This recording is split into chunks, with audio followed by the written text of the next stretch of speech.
It's the pizza restaurant chain that's been an ever-present part of the British high street since the 1970s. Pizza Hut has announced it's to shut 68 restaurants across the UK, and it means the loss of over 1,000 jobs. So what's gone wrong at a fast food giant that was once so big? Let's speak to Kate Hardcastle, consumer expert at Insight with Passion. Morning to you, Kate. Hi there, good morning. And the brand has been struggling a bit, it seems, in recent years. What do you think has gone wrong? Well, you mentioned the word fast as in fast food, but that's the pace also of change of us as consumers. Our lives have changed so much. Many of us now are fake away in, which is we're taking items that we're recreating a bit more healthier at home. There's a lot of the supermarkets got the meal deals on offer now, which tend to be around the £10 to £15 price point, which is significantly lower when it comes to going out for a restaurant meal.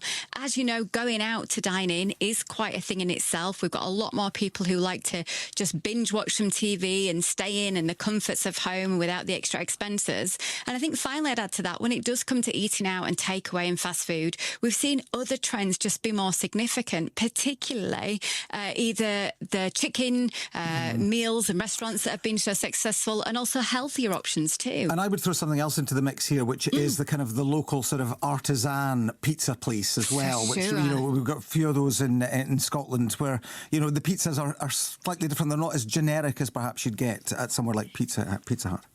And that's what you're going to get. You're going to get those independents fighting back. We've seen it in the coffee scene as well, where people say, actually, I might not get one every day or every week, but what I'll do is I'll save up for something that feels quality, where I've got ingredients that I know the provenance on. And I think that impacts as well. So it's just a plethora of choice and a constant reminder of value. And also, I suppose what all of this points to, what you're saying, is perhaps a reluctance or a slowness for them to change and adapt to the new circumstances.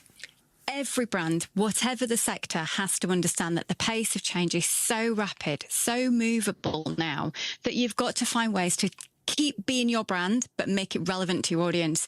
And the principle to that, Gary, is just speaking constantly to them and watch them change. I don't think building something and hoping they will come in a field of dreams type way is going to work anymore. Yeah. So it's adapting, keeping social, keeping relevant, and keeping fun.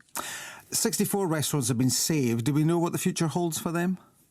I think there's going to be interest in it. Certainly, they're in prime time locations and spots. And of course, we have to be very aware of the employee and human element of this too. So I certainly think there could be a rescue deal on the table. But I do think this is about the evolution of an industry that's really pressurised when it comes to competition.